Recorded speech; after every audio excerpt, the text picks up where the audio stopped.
Ve sevgili seyirciler, Davos'a gidiyoruz. Davos'ta Bloomberg HT Ekonomi Müdürü Özlem Dalga'nın önemli bir konuğu var. Özlem, sözü sana ve konuğuna bırakıyorum. Erhan, teşekkürler. Önemli bir konuğumuz var. Cüneyt Zapsu Danışmanlık Başkanı. Cüneyt Zapsu bizlerle birlikte. Efendim hoş geldiniz. Gene Davos'tayız. Gene sizinle birlikteyiz. Ama geçen seneden bu seneye ne değişti dersek başbakan yok, bakanlar yok. Tabii geçen seneki havamız yok, değil mi? Geçen seneki havamız, yani Türkiye olarak derseniz doğru, Türkiye ile alakalı herhangi bir session bu sene yok. Ama bir de şunu düşünmeniz lazım. Her sene ben biliyorum 2002 demek ki 8 sene gelmiş Sayın Başbakan. Her sene gelmesi de şart değil. Tabii.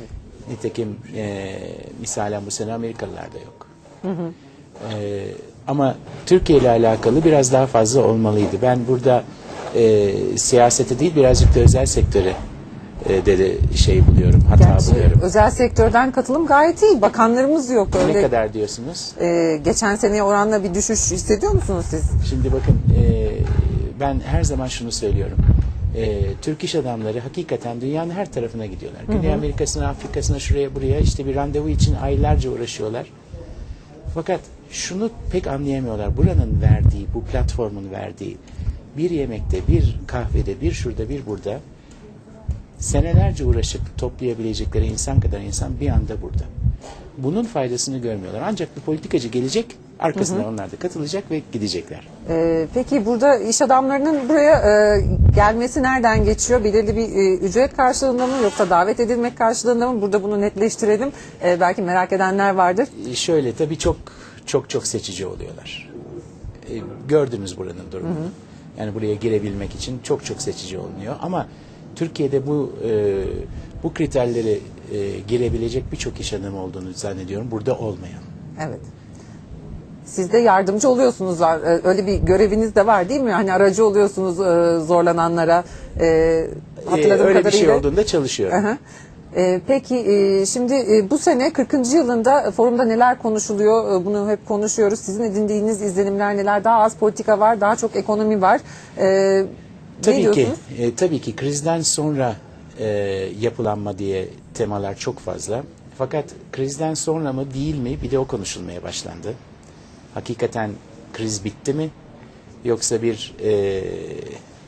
ikinci bir düşüş olabilir mi vesaire, bunlar konuşuluyor. Ama benim hissettiğim genelde artık yükselme trendine girdi havası var. Bu sefer de tabii şunu düşünün, 4 trilyon dolar varlık kayboldu bu krizde.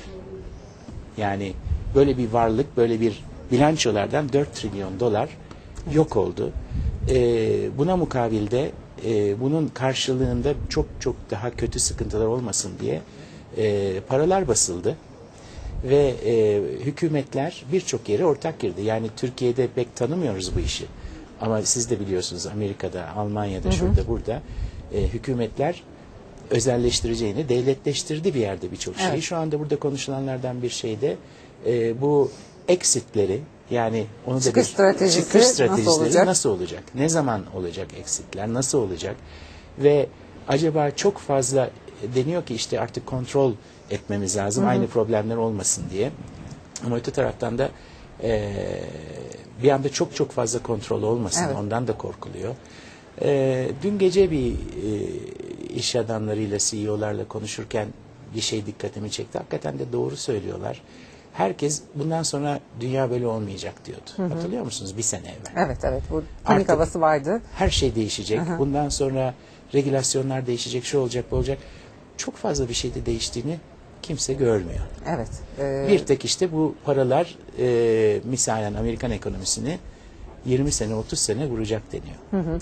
Rus Finans Bakanı dün uyardı. Bankalar 1.6 trilyon dolar daha zarar yazabilir şeklinde. Siz bunu bu açıklamayı nasıl buldunuz? Şimdi bir finans bakanı böyle bir şey diyorsa mutlaka arkasında bir sebebi vardır. Onu düşünmek lazım bu açıklama hakkında konuşmadan evvel. Yani şöyle düşün, doğru bile olsa bunun söylenmesi ne kadar doğru? Evet. Kendi durumlarını herhalde toparladılar ki böyle bir şey söylüyorlar. Şimdi Türkiye'nin eksikliğine dair size soru geliyor mu? Politika daha az politika var dedik ama geçtiğimiz sene gerçekten geçtiğimiz seneki foruma One Minute olayı damgasını vurmuştu. Sizi görenler size soru yöneltiyor mu? Yöneltiyorlar tabii ki. Tabii ki yöneltiyorlar. Fakat yanlış hatırlamıyorsam dün ya da evvelsi gün Neue Zürcher Zeitung'da, yani bunların kendi önemli gazetelerinde çok güzel bir yazı vardı bu konu hakkında.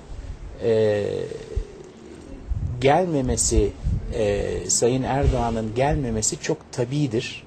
Çünkü ciddi bir şekilde hakarete uğradı demiyordu. Ondan biraz daha yumuşak bir kelimeyle geçmiş ama buna karşılık vermesi gerekirdi şeklinde. Ama tabii ki Sayın Başbakan'ın niye geldi, niye gelmedi konusunu ben bilemem. Evet. Yani peki onun... bakanlar gelmeli miydi sizce? Hani finans, ekonomi nezdinde baktığımızda bir tek Merkez Bankası Başkanımız burada mevcut. Hani diğer kabinenin burada olmaması bir kayıp mı? Aslında ben biraz daha fazla enerji konularına giriyorum. Şu anda tabii ki Enerji Bakanımız burada olsaydı daha iyi olurdu diye düşünüyorum. Çünkü Türkiye'nin önümüzdeki yıllar içinde bana göre bütün dış politikasını etkileyecek olan şey enerjidir. Evet. Ve burada da oldukça önemli bu konularda görüşmeler oluyor. Türkiye'nin de stratejik yeri biliyorsunuz, artık herkes sadece Türkiye bir pazar değil, bir transit ülkesi olarak çok çok önemseniyor.